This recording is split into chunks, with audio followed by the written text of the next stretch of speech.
वहीं मुंबई में बारिश का सिलसिला लगातार जारी है। कुछ मकामात पर आवाम को थोड़ी राहत जरूर मिली। अंधेरी सबवे और मलाड सबवे को खोल दिया गया है। यहां से पानी निकलने के बाद इसे आमदरफ्त के लिए बहाल किया गया। महकमा मौसमियात के मुताबिक अगले कुछ घंटों में मुंबई, ठाणे और रायगढ़ में तेज बारिश हो सकती है। महाराष्ट्र में 1 जून से 10 जुलाई तक 83 अफराद की बारिश और उससे जुड़े वाकयात में मौत हो चुकी है। वहीं तेलंगाना में भी गुज़िश्ता 5 दिनों से बारिश का सिलसिला लगातार जारी है। महकमा मौसमियात ने मजीद बारिश की पेशगोई की है।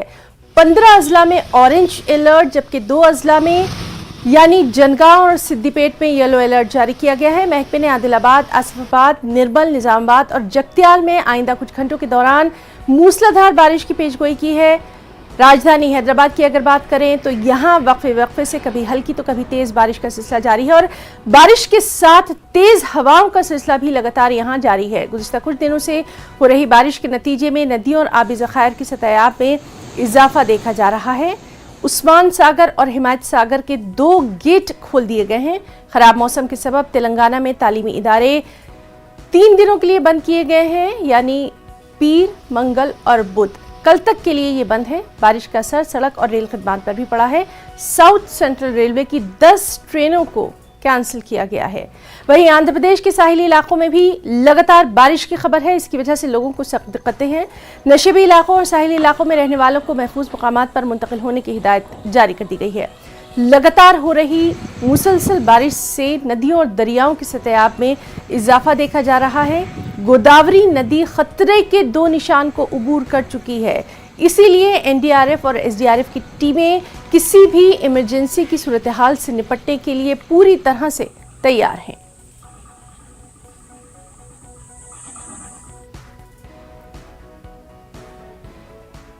वहीं दिल्ली एनसीआर में भी आज झमाझम बारिश हुई। बारिश के बाद आवाम को गर्मी की उमस से जरूर राहत मिल गई। बारिश के चलते सड़कों पर ट्रैफिक की आमदोरफ्त कम ही दिखाई दी।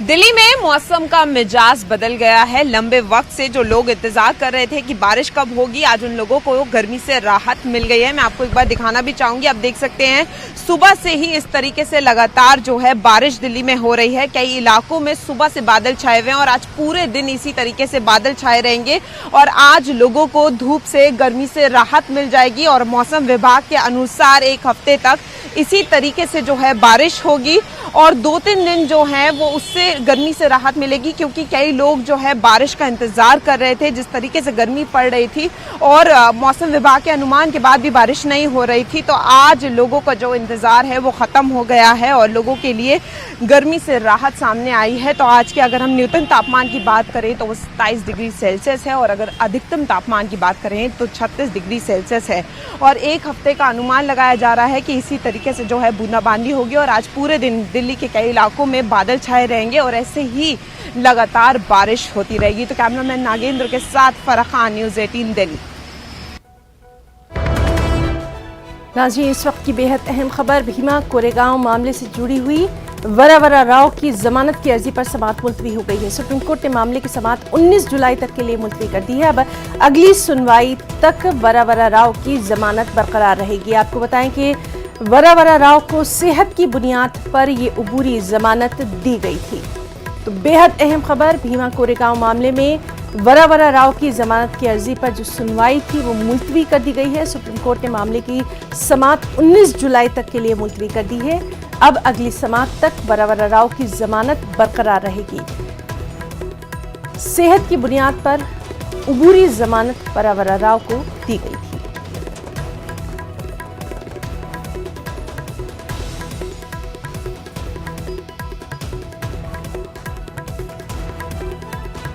अहम खबर, भीमा कोरेगांव मामले से जुड़ी हुई वरावरा राव की जमानत की अर्जी पर समाअत मुलतवी हो गई है। सुप्रीम कोर्ट ने मामले की सुनवाई 19 जुलाई तक के लिए मुलतवी कर दी है। हमारे साथ मौजूद हैं हमारे साथी सुशील पांडे। सुशील, आपसे इस पूरे मामले पर हम तफसीलात चाहेंगे। वरावरा राव की जो मामले की समाअत थी वो 19 जुलाई तक के लिए अब मुलतवी कर दी गई है।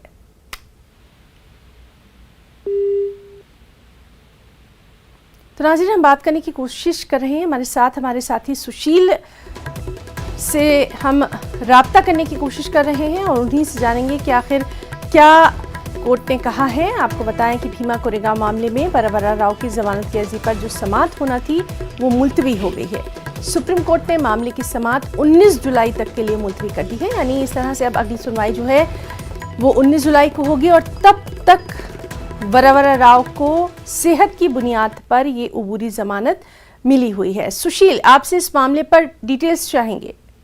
जी देखिए, फिलहाल वरवरा राव जो फिलहाल भीमा कोरेगांव मामले में आरोपी हैं, उनके मामले में आज सुप्रीम कोर्ट में सुनवाई होनी थी। हालांकि केंद्र सरकार की तरफ से ये कहा गया कि वो इस पूरे मामले में जल्द ही जवाब दाखिल करेंगे। आज फिलहाल सबसे पहले ही ये मैटर लगा हुआ था, लेकिन केंद्र सरकार की तरफ से जवाब दाखिल नहीं किया गया। कोर्ट ने कहा कि चूंकि इस पूरे मामले में विस्तृत सुनवाई की जरूरत है, लिहाजा इस पूरे मामले को 19 जुलाई तक के लिए हिना टाल दिया गया है। लेकिन 19 जुलाई तक फिलहाल जो अंतरिम राहत वरवरा राव को मेडिकल ग्राउंड पर मिली है वो बरकरार रहेगी, यानी कि जब तक सुप्रीम कोर्ट इस मामले में सुनवाई नहीं करेगा तब तक फिलहाल उनकी अरेस्टिंग नहीं होगी, क्योंकि इंतरिम प्रोटेक्शन पहले ही उनको मेडिकल ग्राउंड पर मिली है। हालांकि वरवरा राव की तरफ से कहा गया है कि चूंकि उनका स्वास्थ्य ठीक नहीं है और वो अपना इलाज करवा रहे हैं, लिहाजा उनका जो इंतरिम प्रोटेक्शन है वो बढ़ाया जाए। अब 19 तारीख को हिना जब इस पूरे मामले की अहम सुनवाई होगी तो देखना बेहद अहम होगा कि वरवरा राव को लेकर सुप्रीम कोर्ट का रुख क्या होता है और क्या जो फिलहाल उन्हें अंतरिम राहत मिली हुई है कोर्ट से वो बरकरार रहती है या फिर नहीं। लेकिन कहीं ना कहीं 19 जुलाई तक हिना उन्हें एक बड़ी राहत जरूर मिली है भीमा कोरेगांव मामले में। जी सुशील पांडे, बहुत बहुत शुक्रिया आपका तमाम तर तफसीलात के लिए।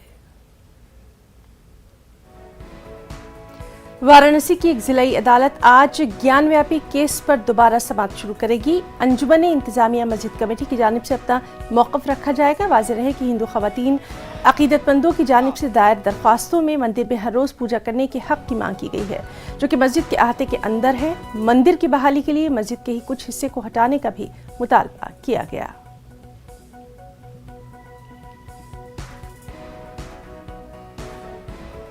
यतीम खाने से मुताल्लिक़ 3 मामलात में आज़म खान आज रामपुर की कोर्ट में पेश हो सकते हैं। तमाम मामलात रामपुर के MP MLA कोर्ट में चल रहे हैं। ज़राए के मुताबिक पिछली सुनवाई में यतीम खाने के केस में चार्ज फ्रेम हुआ था। इसके अलावा यतीम खाना केस के 2 मुकदमात में गवाही होनी थी। एक केस का गवाह अदालत नहीं पहुंचा, दूसरे केस के मुद्दई पर जिरह हुई थी।